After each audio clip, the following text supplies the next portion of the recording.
El treball per àmbits. Iniciació.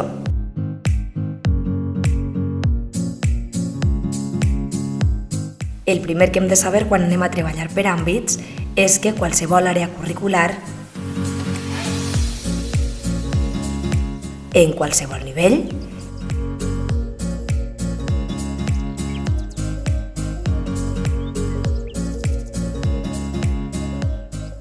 es pot integrar amb una àrea lingüística.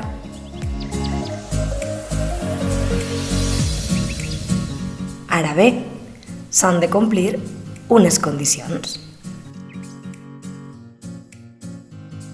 La primera i principal és que s'ha de treballar en equip. S'han d'integrar els continguts acadèmics i lingüístics. També s'han de concretar tasques per promoure les habilitats comunicatives. S'ha de planificar la tasca final, el seu gènere textual, el format i les TIC, així com crear instruments i activitats d'avaluació.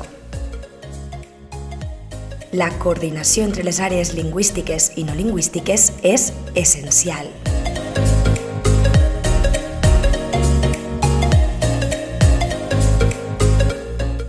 En el disseny inicial cal integrar la llengua i el contingut a través de la metodologia TILC a partir de les conegudes com 4 Cs. Però, quines són? En primer lloc, tenim el contingut. En segon lloc, la comunicació. En tercer lloc, la cognició. I per últim, la cultura.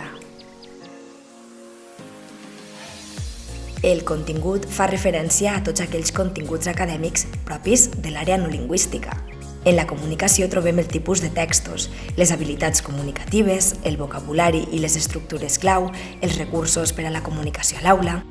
La cognició fa referència a la planificació de la seqüència didàctica, considerant els nivells cognitius: recordar, comprendre, aplicar, analitzar, avaluar i crear.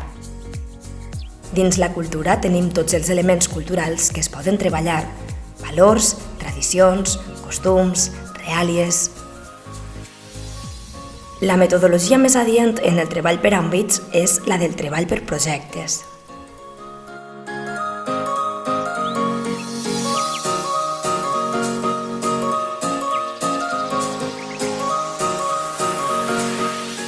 El treball per projectes és un treball interdisciplinari, és a dir, els continguts estan integrats, no fragmentats per àrees de coneixement.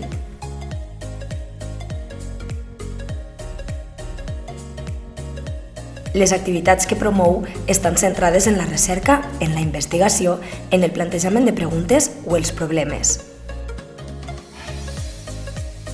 Existeix un producte final que pot tindre formes diverses: una exposició, un dossier, un blog, una presentació audiovisual, una representació teatral, un objecte, un servei, etc. El procés de treball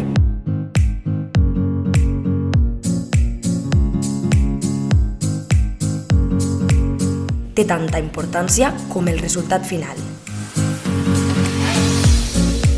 I les tasques que es proposen estan contextualitzades, és a dir, es basen en contextos reals o que podrien ser-ho. És un treball centrat en les competències de l'alumne. Augmenta la seva motivació perquè les tasques tenen sentit i es té en compte els seus interessos, permet la presa de decisions.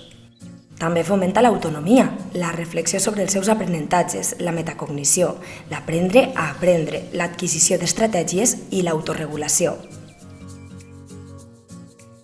Habitualment requereixen del treball en equip, tot i que sempre hi ha una part individual, però aquesta organització ens permet atendre la diversitat. El paper del professorat és diferent. Acompanya, guia, dona suport, proposa, regula, pregunta, introdueix els continguts i ajuda a créixer l'alumne. L'avaluació és formativa, continua durant el procés. L'alumnat participa en la seva avaluació i també es valora el funcionament del projecte mateix. Després d'esta xicoteta introducció al treball per àmbits, esteu motivats i motivades?